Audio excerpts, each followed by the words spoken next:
Hello friends, welcome to our channel. இன்றைக்கி வந்து my standing ட்ராமாவில் வந்து எபிசோட் 11 தான் பார்க்க போகிறோம். இன்றைக்கான எபிசோட் வந்து ரொம்பவே பரபரப்பாக இருக்குப்பா. எபிசோட் ஸ்டார்டிங்கில் வந்து மிங்கோட அசிஸ்டன்ட் ஒருத்தர் இருக்காம்ல, அதான் அந்த இம்மு. அவன் என்ன ரொம்ப பரபரப்பா மைக் இருக்காம்ல, மைக்கை பார்க்க போகிறான். மைக்கை பார்த்தவொடனே மிங்குக்கு இந்த மாதிரி ஒரு சுச்சுவேஷன் வந்தால் என்ன பண்ணணும் உனக்கு தெரியும்னு மிங் சொன்னான். நீ கூட அவனுக்கு ஏதோ ப்ராமிஸ் பண்ணி கொடுத்தியாம்ல, அதை பண்ணுடா, ஏதாச்சும் பண்ணுடா அப்படின்னு செக்ரட்டரி வந்து மைக் கிட்ட வந்து கத்திக்கிட்டு இருக்கான். மிங்குக்கு இந்த மாதிரி நடக்கும் தெரியும் போல இருக்கு. அதனால தான் மைக் கிட்ட வந்து ஏதோ ஒரு விஷயத்த வந்து சொல்லி வச்சிருக்கான். அதைத்தான் இப்போ அந்த செக்ரட்டரி வந்து ஞாபகப்படுத்தி இருக்கான். இன்னொரு பக்கம் என்னன்னா, இந்த ஜோ இருக்காம்ல, ஜோ வந்து அவங்க அம்மா கூட சேர்ந்து பிறந்தநாள் கொண்டாடி இருக்கான்.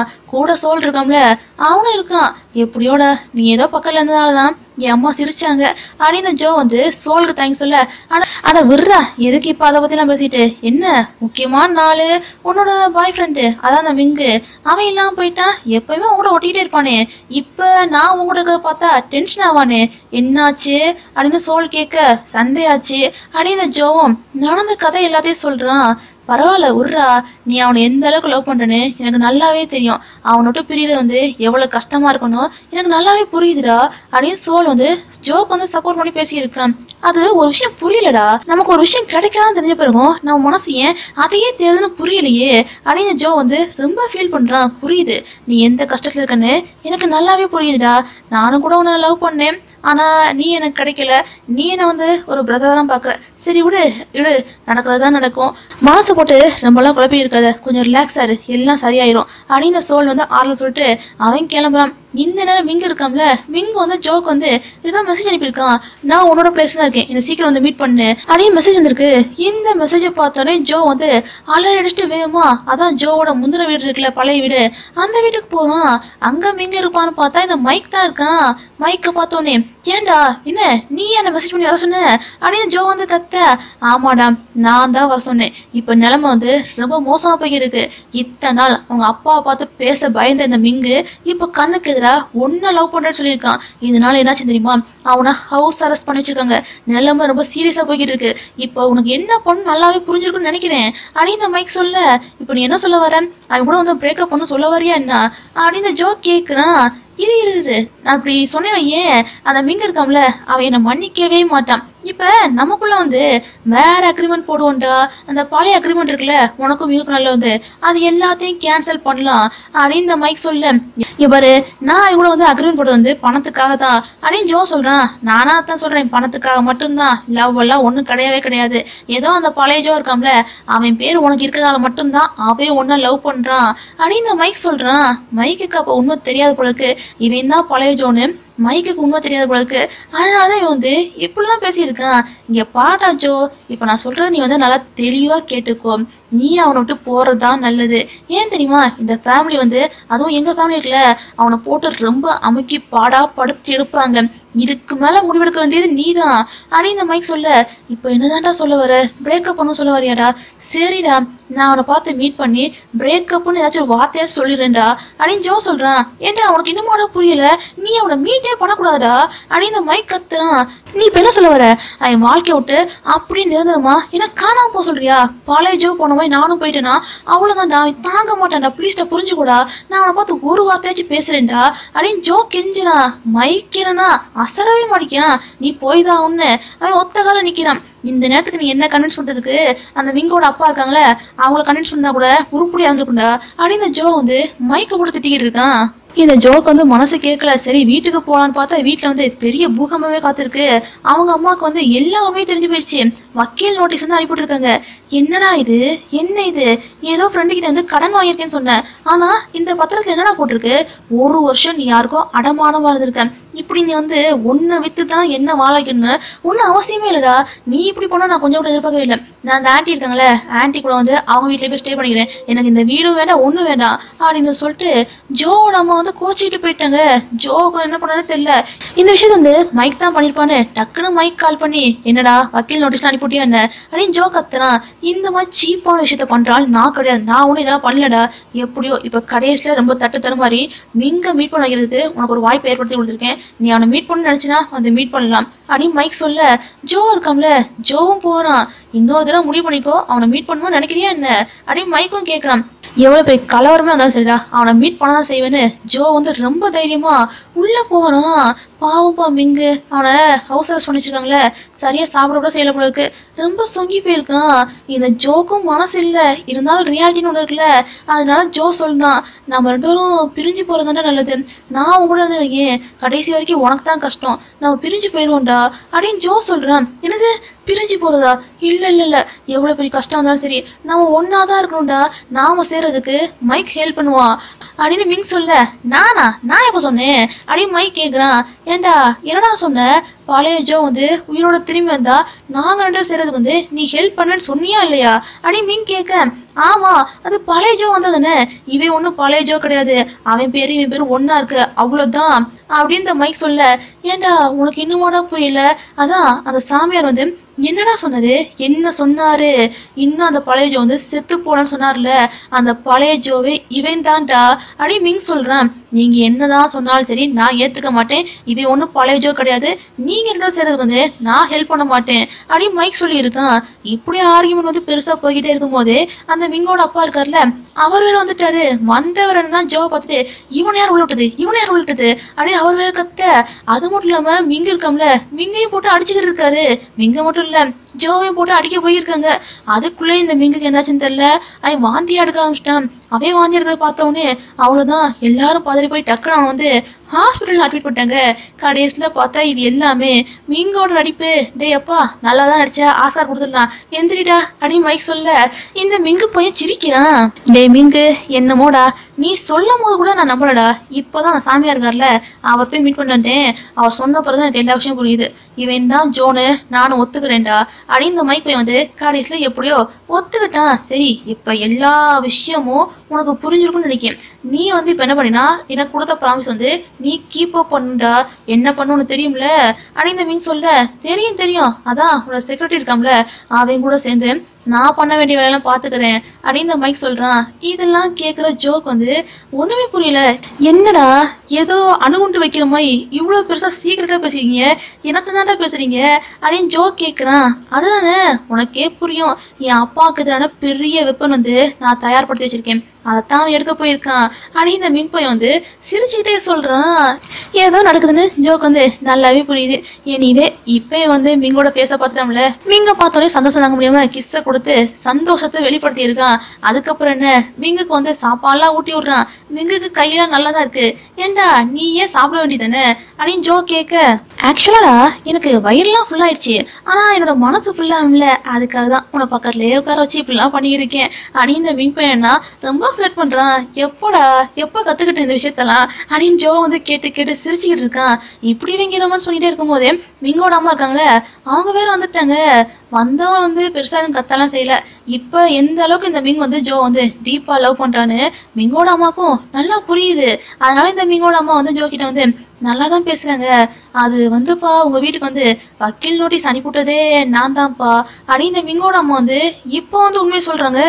ஆண்டி புரியுது, எந்த அளவுக்கு சீக்கிரம் வந்து கடனை வந்து அடைக்க முடியுமோ அந்த அளவுக்கு சீக்கிரம் வந்து கடன் நான் வந்து அடைச்சிடுறேன் அப்படின்னு ஜோ சொல்றான். அம்மா ப்ளீஸ் நான் சொல்றதை வந்து தெளிவா கேட்டுக்கோங்க, நான் வந்து அவன் கூட பழகணும் அப்படின்றதுக்காக மட்டும் இந்த விஷயத்த பண்ணலமா, நான் என் மேல வந்து ரொம்ப சீரியஸா இருக்கேன், அவனை டீப்பா லவ் பண்றேன் புரிஞ்சுக்கோங்கம்மா அப்படின்னு இந்த மிங் வந்து அம்மா கிட்ட சொல்லியிருக்கான். மிங்கோட அம்மா வந்து பெருசா இதெல்லாம் கேட்டு எதுக்கெல்லாம் செய்யலப்பா, லாஸ்ட் எபிசோட்ல தான் தங்குன்னு குதிச்சாங்க, ஆனா இப்ப வந்து பையன் ரொம்ப டீப்பா இருக்கிறத பார்த்துட்டு அவங்க அம்மாவும் ஓகே தான் சொல்லிட்டாங்க. எப்படியோ மிங்கு பக்கத்துல வந்து இப்ப எல்லாரும் சேர்ந்துட்டாங்கப்பா. மிங்கு இப்ப நல்லா ஆயிட்டானா மிங்க கூப்பிட்டு இந்த ஜோ வந்து வெளியே வரான். டே கஷ்டப்பட்டு இந்த டாக்குமெண்ட்லாம் ரெடி பண்ணியிருக்கேன்டா, ரொம்ப கேர்ஃபுல்லா இருடா அப்படின்னு இந்த மைக் வந்து பதறி சொல்லிக்கிட்டு இருக்கான். டேய் அப்படி இதுல என்னடா இருக்கு அப்படின்னு ஜோ கேட்கறான். இதை பத்தி தெரிஞ்சுக்கணும்னா என் கூட வா அப்படின்னு இந்த மிங் வந்து கூட்டு போறான். எங்க தெரியுமா கூட்டு போறான், மிங்கோட வீட்டுக்கு தான் கூட்டு போறான். அப்பா உங்ககிட்ட ஒரு முக்கியமான டாக்குமெண்ட் வந்து காட்டியே ஆகணும், அதான் என் மச்சான் ஒருத்தர் இருக்காங்க தோங்க, அவன் ரெஸ்டாரண்ட் கட்டுறதுக்காக கடன் வாங்கியிருக்கான். எதை வந்து அடமானம் வச்சு கடன் வாங்கியிருக்கான், நம்ம கம்பெனி இருக்குல்ல, கம்பெனில உள்ள ஸ்டாக்கு அதை அடமானம் வச்சுதான் அவன் வந்து கடனே வாங்கியிருக்கான். இந்த விஷயம் உங்களுக்கு தெரியாதுன்னு மட்டும் சொல்லிடாங்க, உங்களுக்கு தெரிஞ்சுதான் எல்லா விஷயமும் நடக்குது. ஒருவேளை நம்ம கம்பெனியில வந்து இன்வெஸ்ட் பண்ணிருக்காங்கல்ல, அவங்களுக்கு இந்த விஷயம் தெரிஞ்சா என்ன ஆகுறது, உங்க பேரு மரியாதைன்னு எல்லாமே கெட்டு போயிடும். ஒருவேளை இந்த விஷயத்த வந்து நான் வெளியே சொல்லக்கூடாதுன்னா நீங்க என்ன தெரியாம பண்ணணும், ஏன் விஷயத்துல நீங்க தலையிடாம இருக்கணும் அப்படின்னு இந்த மிங் வந்து இப்படி ஒரு செக் வைக்கிறான். ஏண்டா எவனா ஒருத்தனுக்காக நம்ம குடும்பம் நடத்தலாம், நீ என்ன காத்துல பறக்க வைக்க போறியா அடி மிங்கோட அப்பா இருப்பாங்க கத்த. இன்னொரு பக்கம் என்ன தோங்க வந்து அதுக்கு மேல கத்தியே இருக்கான். டேய் என்னடா இப்படி பேசுற, நான் உன்னோட மச்சான்டா, கொஞ்சமாச்சும் மனிதாபிமானம் பேசுறா அப்படின்னு தோங்க கத்த. யாரு உனக்கு, உனக்கெல்லாம் மனிதாபிமானம் காட்டினா எல்லாருமே ரோட்ல நிக்க வேண்டியதாண்டா, உனக்கெல்லாம் மனிதாபிமானம் அப்படின்னு எதுவுமே காட்டக்கூடாதுடா, நீ தான்டா எல்லா பிரச்சனைக்கும் காரணம் அப்படின்னு இந்த மிங் வந்து தோங்க வந்து கத்திக்கிட்டு இருக்கான். டேய் இருடா, எதுக்கு ஓவரா கத்திக்கிட்டு இருக்க, சரி எனக்காக கூட வேண்டாம், உன் அக்கா இருக்கால, உன் அக்காவுக்கு வந்து குழந்தை பிறகு போகுது, வயிற்றுல இருக்க குழந்தையும் நல்லா இருக்கும்னா நீ என்ன விடுறதுதான் நல்லது அப்படின்னு தோங்க வந்து இப்படி ஒரு பிளாக்மெயில் பண்ண ஆரம்பிச்சிட்டான். இவ்வளவு நேரம் கத்திக்கிட்டான் விங்கு, குழந்தை விஷயத்த கேட்ட உடனே அவன் வந்து அப்படியே ஆஃப் ஆயிட்டான். இந்த நேரம் தோங்கோட ஒய்ஃப் இருக்காங்களே, அதான்ப்பா விங்கோட அக்கா, அவங்களும் வந்துட்டாங்க. நடக்கிற விஷயத்தெல்லாம் அவங்களும் கேட்டுதான் இருக்காங்க போல இருக்கு. டேய் தம்பி, உனக்கு என்ன பண்ணு தோணுதோ அதை நீ தாராளமா பண்றான், இந்த குழந்தைய காரணம் காட்டி இந்த விஷயத்த வந்து எவனும் பேசக்கூடாதுடா அப்படி அவங்க வந்து ரொம்ப ஸ்டெடியா இருக்காங்க. இருந்தாலும் அக்கா உன் வாழ்க்கை மேட்ரு அப்படி இந்த மிங் இழுக்க, அதெல்லாம் ஒண்ணு இல்லடா, உனக்கு என்ன பிடிச்சிருக்கோ அதை பண்றா அப்படின்னு இந்த மிங்கோட அக்காவை வந்து சப்போர்ட்டிவா பேசுறாங்க. பிறகு என்ன மிங்குக்கு வந்து சப்போர்ட் கூடிக்கிட்டே போகுது.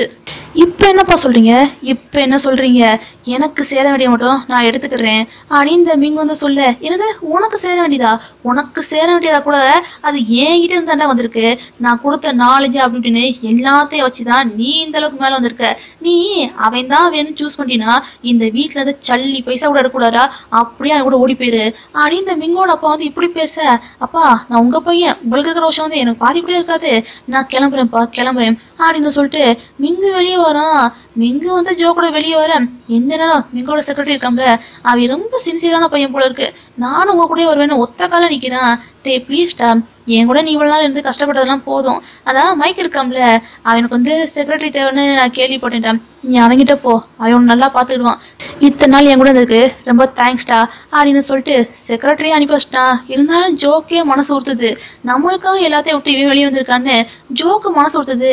டேய் நீ மறுபடியும் ஜீரோலேருந்து ஸ்டார்ட் பண்ணி மேலே வர்றது ரொம்ப கஷ்டம்டா, உன்னால எதுவுமே இல்லாமல் இருந்துட முடியுமா அப்படின்னு ஜோ ரொம்ப ஃபீல் பண்ணுறான். விடுடா, வாழ்க்கைனாலே சண்டம் ரொம்ப யுத்தம் அதெல்லாம் இருக்கிறது தானே, விடு விடு, நமக்கு இல்லாத வாழ்க்கையா நாம் அமைச்சுக்கிடுவோம் அப்படின்னு இப்போதான்ப்பா இந்த மிங் வந்து ரொம்ப பாசிட்டிவாக ஹாப்பியாக பேசுகிறான்.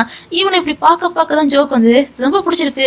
இவனோட வாழ்க்கையை வந்து இனிமேல் ஹாப்பியாக ஸ்டார்ட் பண்ணலான்னு இப்போ எங்கே வந்திருக்காங்கன்னா, அதான் ஜோவோட பழைய வீடு இருக்குல்ல, அங்கே தான் வந்திருக்காங்க. இப்போதான் என்னமோன்னு தெரில, இப்போதான் அவங்களாவே ஃபீல் பண்ணுறாங்க, வாழ்க்கையை வந்து ரொம்ப ஹாப்பியாக பார்க்குறாங்க. மிங் என்னன்னா ஜோவே வச்சுக்கிறக்காம பார்த்துட்டே இருக்கான். ஏன்டா இப்படி பார்த்துட்டு இருக்க அப்படின்னு ஜோ கேட்க, ஒன்றும் இல்லை நீ ஒன்றும் கவலைப்படாத, இன்னைக்கு மதியமே உன் அம்மா மீட் பண்ணி நாம் எல்லா விஷயத்தையும் பேசுகிறோம் அப்படின்னு இந்த மிங் வந்து ஜோ கிட்ட சொல்ல, ஜோக்கு செம்ம ஹாப்பியாக இருக்கு. 2 பேரும் கிஸ்ஸை கொடுத்து அன்பை பரிமாறிக்கிறாங்க. எப்படியோ இவங்க சேர்ந்துட்டாங்க. இன்னொரு பக்கம் என்ன, இந்த தோங் வந்து அதான் மிங்கோட அக்கா இருக்காங்களே, அவங்களுக்கு டைவர்ஸ் நோட்டீஸ் அனுப்பியிருக்கான்.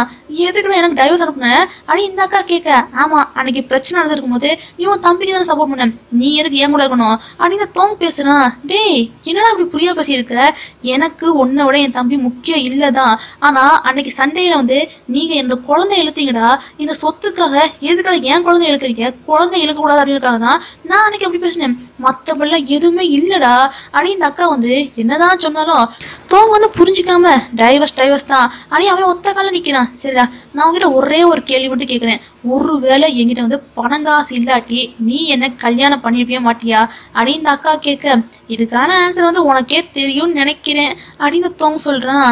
அந்த அக்காவுக்கும் புரிஞ்சு போச்சு. சரிடா, நீ முடிவெடுத்துட்டில, இனிமேல் எப்படி பார்த்துக்கணும் எனக்கு தெரியும்னு அவங்க கிளம்பி போயிட்டாங்க. எல்லாத்தையும் தொலைச்சிட்டு இப்போ அந்த தோங்க வந்து தனிமரமா நிற்கிறான். அப்படியே கட் பண்ணி அடுத்த சீனில் வந்து ஜோவை தான் காட்டுறாங்க. ஜோ மறுபடியும் பார்த்தா அந்த டூப் போடுற வேலைக்குள்ள அங்கேயே வந்துட்டான். இப்போ அந்த ஜோவை பார்க்கறதுக்கு தோங்க இருக்காம்ல, தோங்க வந்திருக்கான். வந்தே வேணடா, டே ப்ளீஸ்டா நீ தான்டா ஹெல்ப் பண்ணணும், எப்படியாச்சும் இந்த மிங்க இருக்காம்ல, மிங்க வந்து அவங்க அப்பா கூட பேச வச்சு எப்படியாச்சும் எனக்கு வந்து பணத்தை வாங்கி கொடுறா, கடன்காரங்க வந்து கழுத்தை நெரிக்கிறாங்கடா, ஹெல்ப் பண்றா அப்படின்னு வந்து ஓவர கத்திக்கி இருக்கான். டே அது எப்படி என்னால முடியும் அப்படின்னு ஜோ வேற கிட்ட இருக்கான். இந்த நேரம் கடன் கொடுத்தாங்களே, அதான் தோங்க கடன் கொடுத்தாங்களே, அவங்க இங்கேயே வந்துட்டாங்க. டே ப்ளீஸ்டா எப்படியாச்சும் என்னை காப்பாத்துடா, என் குழந்தை மோத்தையாச்சும் நான் பார்த்தேன், அவங்க ஹெல்ப் பண்றா அப்படின்னு தோங்க வந்து ஓவர கெஞ்சிறான். பாவம் இந்த ஜோப்பை வந்து சென்டிமெண்ட் லாக் ஆயிட்டான். அதனால இந்த தோங்க காப்பாத்தணும்னு இவன் முடிவு பண்ணிட்டான். இந்த ரவுடி பசங்க இருக்காங்களே அவங்க என்ன பண்றாங்கன்னா யாரோ கிட்னாப் பண்ணிட்டு போறாங்க. யாரை தெரியுமா கிட்னாப் பண்ணிட்டு போயிருக்காங்க? ஜோ இருக்காம்ல, ஜோவை தான் கிட்னாப் பண்ணிட்டு போயிருக்காங்க. எப்பட்றா அவங்க கிட்னாப் பண்ணது தோங்க, எப்படி அவங்க வந்து ஜோவை வந்து கிட்னாப் பண்ணிட்டு போனாங்கன்னு குழப்பமா இருக்குல்ல. கொஞ்ச நேரத்துக்கு முன்னாடி வந்து என்ன நினைச்சு அப்படின்னு வந்து இப்போதான் நம்ம காட்டுறாங்க. இந்த ஜோ என்ன பண்ணிருக்கேன்னா தோங்க வந்து தனியா கூட்டு போய் இங்க பாரு எல்லா பிரச்சனையும் நான் பாத்துக்கிறேன். கிட்டத்தட்ட நீ நானும் ஒண்ணுதான்.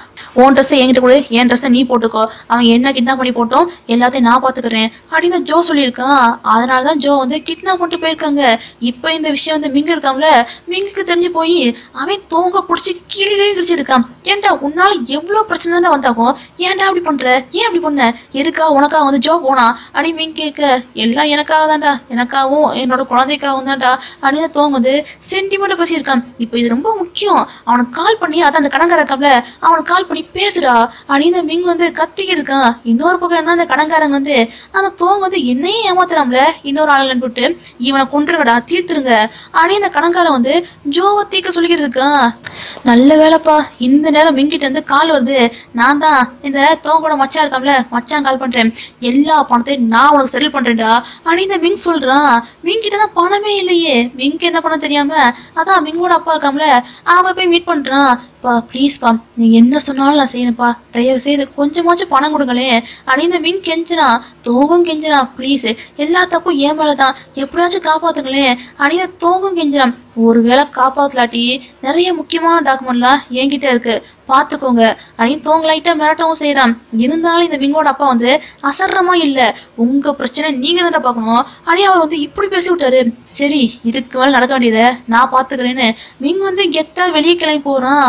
போனவன் என்ன ஸ்ட்ரைட்டா எங்க போறான், அதான் அந்த கடங்கார இருக்காம்ல அவனதான் பார்க்க போயிருக்கான். அவங்கிட்ட பாதி அமௌண்ட் தான் செட்டில் பண்ணியிருக்கான். என்னடா இது மீதி அமௌண்ட் எங்க அப்படின்னு கடங்காரன் கத்திக்கிட்டு இருக்கான். மீதி அமௌண்ட் தானே அதை கொடுக்குறேன்டா கொடுக்குறேன், ஆனா அதுக்கு முன்னாடி ஒரு விஷயத்த வந்து உங்ககிட்ட சொல்லிக்கிறேன். அதான் ஜோ இருக்காம்ல ஜோவை வெளியே விட்டுரு, அதுக்கு பதில் என்ன பிடிச்சி வச்சுக்கோ, என்ன பிடிச்சி வச்சுட்டு என் அம்மா கால் பண்ணு, என் அம்மா கண்டிப்பா உனக்கு பணம் கொடுப்பாங்க, ஆனா ஜோ மட்டும் வெளியே விட்டுடா அப்படி மின் கத்துறான். என்னடா இது டூப் போடுறவனுக்கு இவ்வளவு பெரிய சீனா, சரியில்லையே ஏதோ நடக்குதுன்னு இந்த கடன் கொடுத்தோம்ல அவனுக்கும் புரியுது. ஆமா அவனை காப்பாத்துறதுக்கு இவ்வளவு பேர் வந்து தத்தளிக்கிறீங்க அப்படின்னு கடங்காரன் கேட்க, அவன் எனக்கு ரொம்ப முக்கியம்டா தயவு செய்து வெளியே விட்டுருங்க அப்படின்னு மின் கத்திக்க இருக்கான். இப்படி இவனுக்குள்ள பெருசா ஆர்கியூமெண்ட் போய்கிட்டே இருக்கும் போதே வெளியே போலீஸ் சத்தம் கேக்குது. போலீஸ் சத்தம் கேட்டோடனே கடன் கொடுத்தாம்ல அவன் கண்ணை தூக்கிட்டான். என்னடா இது கொடுக்குற பணம் பாதி இதுல போலீஸ்ல வேற போட்டு விடுறீங்களாக்கும், ஏதோ வில்லங்கத்தை வந்து இழுத்து வச்சுதான் வந்திருக்கீங்க, நான் யாருன்னு உங்களுக்கு காட்டுறேன்டா அப்படின்னு கடங்காரன் என்னன்னா கண் எடுத்து எல்லாத்தையும் போட்டு தள்ள ட்ரை பண்ணிக்கிட்டு இருக்கான். வெளியே வேற பிரச்சனை பெருசாகிட்டு இருக்கு, போலீஸ்க்கு யார் கால் பண்ணான்னு தெரியல. இங்கிட்ட இந்த கடங்கார இருக்காம்ல அவனா மிங்க போட்டு தள்ளதுக்கு வந்து கண்ணை தூக்கிட்டான். மிங்க போட்டு தள்ளலாம் தெரிஞ்சோடனே ஜோ இருக்காம்ல அவன் ஊடால பாஞ்சு புல்லட் எல்லாத்தையும் வாங்கிட்டான். கடைசியில பாருங்க ஜோ வந்து உயிரோட திரும்பி வந்தான். இப்போ அவனுக்கு வந்து பெரிய ஆப்பா ஆயிடுச்சுப்பா. இப்போ இந்த ஜோ வந்து கோமால படுத்து கிடக்குறான். ஜோ வந்து கண் முழிச்சு பாக்குறான். அவன் கண் முன்னாடி வந்து இப்போதைக்கு தெரியுது வந்து அந்த சாமியார் தான். யார் நீங்க அப்படின்னு ஜோ பார்த்தார, கவலைப்படாதப்பா நான் தான் மிங்கோட மாஸ்டர், நான் இப்போ வந்து உன்னோட மைண்டுக்குள்ள போய் பேசியிருக்கேன், நான் பேசுற எல்லாத்தையும் உன்னால கேட்க முடியும், எல்லாத்தையும் தெளிவா கேளுப்பா அப்படின்னு மாஸ்டர் சொல்றாங்க. இப்போ நீங்க என்னதான் சொல்ல வரீங்க அப்படின்னு ஜோ கேட்க, சொல்றேன் தெளிவா கேட்டுக்கோப்பா, நீ ஃபர்ஸ்ட் டைம் செத்தில செத்து போனப்ப நீ சொர்க்கத்துக்கு போனப்ப உன்னோட அடுத்த வாழ்க்கையை தீர்மானிச்சு வந்து அந்த சொர்க்கம் தான். ஆனா இந்த தடவை நீ செத்து போனப்ப உன்னோட அடுத்த வாழ்க்கையை வந்து தீர்மானிக்க போறது நீ தான்ப்பா அப்படின்னு மாஸ்டர் சொல்றாங்க. இதெல்லாம் கேட்குற ஜோக்கு ஒண்ணுமே புரியல. இப்போ என்னதான் சொல்ல வரீங்க அப்படின்னு ஜோ கேட்க, உனக்கு இன்னுமா புரியல, உன்னோட வாழ்க்கையை தீர்மானிக்கிறதுக்கான நேரம் வந்துருச்சு, அதை தீர்மானிக்க போறதே நீ தான். உன் பக்கத்துல ஒரு கதவு இருக்குல்ல, அந்த கதவை திறந்தீங்கன்னா உனக்கான எல்லா குழப்பத்துக்கான பதில் கிடைக்கும் அப்படின்னு மாஸ்டர் சொல்ல, சரின்னு ஜோ வந்து கதவை ஓப்பன் பண்ண போறான். தம்பி இருப்பா, அந்த கதவை ஓப்பன் பண்ணினா மறுபடியும் உன்னோட பழைய வாழ்க்கை, அதான் அந்த டூப் போடுற வாழ்க்கை இருக்குல்ல அந்த வாழ்க்கைக்குள்ளதான் நீ போயாகணும். எல்லா விஷயத்தையும் யோசித்து பார்த்துட்டு முடிவெடுத்துட்டு அந்த கதவை ஓப்பன் பண்ணுப்பா அப்படின்னு மாஸ்டர் சொல்றாங்க. ஜோக்கும் அப்படியே எல்லா விஷயமும் ஒரு நிமிஷம் வந்து கண்முடி வந்து ஃபிளாஷ் ஆகி போய்கிட்டே இருக்கு. ஜோக்கு என்ன பண்ண தெரியாம ரொம்ப கன்ஃபியூஷன்ல இருக்கான். இருந்தாலும் ஜோ வந்து ஒரு கதவை ஓப்பன் பண்றான். ஆனா அது வந்து எதுக்கான கதவுன்னு சரியா தெரியலப்பா. இந்த ஒரு சஸ்பென்ஸான சைடோட பாத்தீங்கன்னா இன்னைக்கான எபிசோட முடியுது. இன்னைக்கான எபிசோட் வந்து எப்படி இருந்துச்சு அப்படின்னு மறக்காம கீழே உள்ள கமெண்ட் செக்ஷன்ல கமெண்ட் பண்ணி மறக்காம சப்ஸ்கிரைப் பண்ணி லைக் உடனே தட்டி விட்டுருங்க. பாய்.